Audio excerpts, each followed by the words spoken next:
আজকে আমি তোমাদের সাথে মাত্র দুটো ডিম দিয়ে এই বেকারি স্টাইলের কেকটা তৈরি করে দেখাবো। আর কিছুদিন পরই ক্রিসমাস চলে আসবে, তো সেই উপলক্ষে বাড়িতে তোমরা এই সিম্পল কেকটি খুব সহজেই তৈরি করে নিতে পারবে। এই কেকটা ভীষণই নরম আর তুলতুলে হয়, আর খেতেও হয় ভীষণই টেস্টি। বাচ্চা থেকে বড় সকলেই খেতে এটা খুব পছন্দ করবে। তাহলে চলো কেকের এই রেসিপিটি দেখে নেওয়া যাক। সবার প্রথমে আমি একটা বোল নিয়ে নিয়েছি। এখন আমি দুটো ডিম ফাটিয়ে নেব।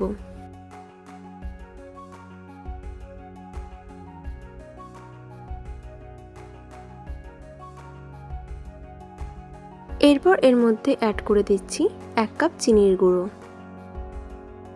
এবার আমি হ্যান্ড ব্লেন্ডার দিয়ে ডিমের সাথে চিনির গুঁড়োটা খুব ভালো করে ব্লেন্ড করে নেব।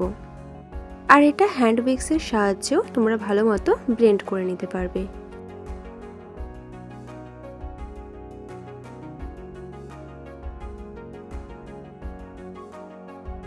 ডিমের সাথে চিনির গুঁড়োটা ভালো মতো ব্লেন্ড করে নিয়েছি। আবারও আমি 1/2 কাপ চিনির গুঁড়ো দিয়ে দিলাম। চিনিটা দেওয়ার পর আবারও ভালো করে মিশিয়ে নিচ্ছি।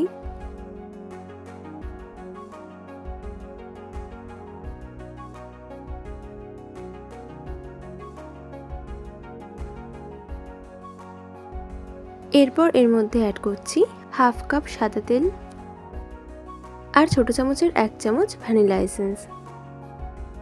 এগুলো দেওয়ার পর এখন আমি হ্যান্ড উইক্স দিয়ে ভালো করে মিশিয়ে নিচ্ছি।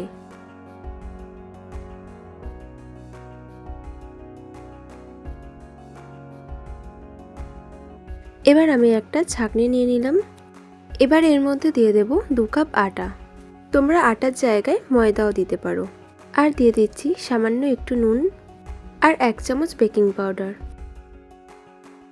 এখন এই সমস্ত শুকনো উপকরণ খুব ভালো করে চেলে নেব। চেলে নিলে কেকের স্ট্রাকচারটা খুবই ভালো আসে। চেলে নেওয়া হয়ে গেছে। আবারও আমি হ্যান্ড উইক্স দিয়ে এই সমস্ত কিছু খুব ভালো করে মিশিয়ে নেব। সমস্ত কিছু ভালো করে মেশানো হয়ে গেছে, আর কেকের ব্যাটারটাও একদম পারফেক্টভাবে তৈরি হয়ে গেছে।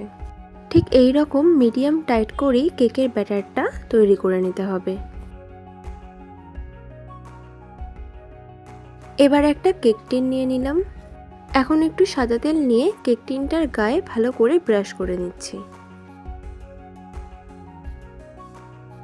আমার কাছে যেহেতু বাটার পেপার নেই, তাই আমি একটা নর্মাল কাগজ কেটে কেক টিনের মধ্যে বসিয়ে দিলাম। এরপর আবারও একটু তেল দিয়ে ব্রাশ করে নিচ্ছি।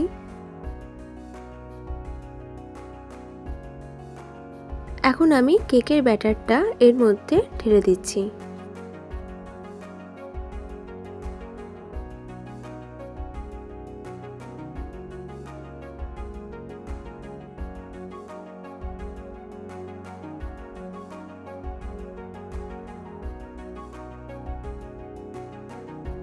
কেকের ব্যাটারটা পুরোটা ঢেলে দেওয়ার পর এখন এইভাবে একটু ট্যাপ করে নেব। আর একটা স্টিক দিয়ে এইভাবে একটু ঘুরিয়ে ঘুরিয়ে দিচ্ছি, এতে করে ভেতরে কোনো রকম লাম্পস থাকবে না, আর কেকের স্ট্রাকচারটাও অনেক সুন্দর আসবে।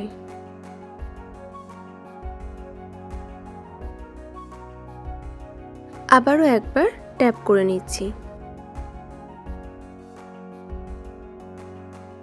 এরপর একটা কড়াই 10 মিনিট আগের থেকেই গরম হওয়ার জন্য গ্যাসে বসিয়ে দিয়েছিলাম। এবার কড়াইতে একটা স্টিলের ডিশ রেখে কেক টিনটা তার ওপর দিয়ে দিলাম। এবার কেকটা লো ফ্লেমে 45 মিনিটের মতো বেক করে নেব। আর এই ফাঁকা জায়গাটাতে একটা কাগজ দিয়ে মুখটা বন্ধ করে দিচ্ছি।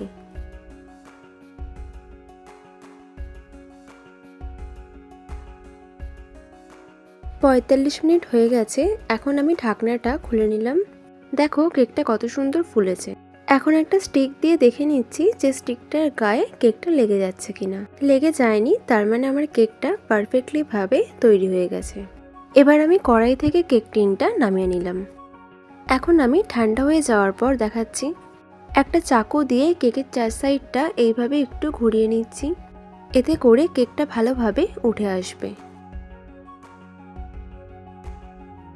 এবার একটা ডিশ ওপর দিয়ে নিয়ে কেকটাকে ঢেলে নিচ্ছি।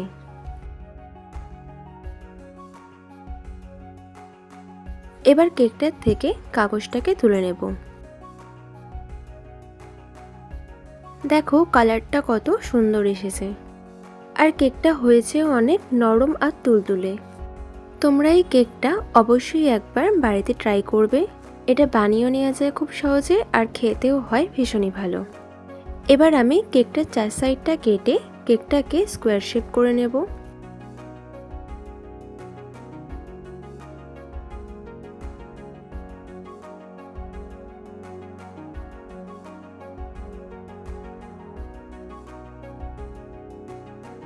স্কোয়ার শেপ করে কেটে নেওয়ার পর কেকটাকে এখন মাঝখান থেকে কেটে নিচ্ছি। এবার কেকটাকে এইভাবে পিস করে কেটে নেব।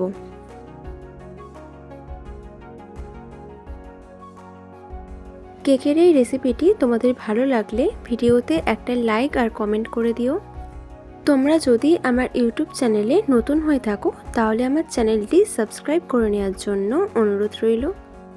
আর ভিডিওটা যদি ফেসবুক থেকে দেখে থাকো তাহলে আমার ফেসবুক পেজটি ফলো করে নিও।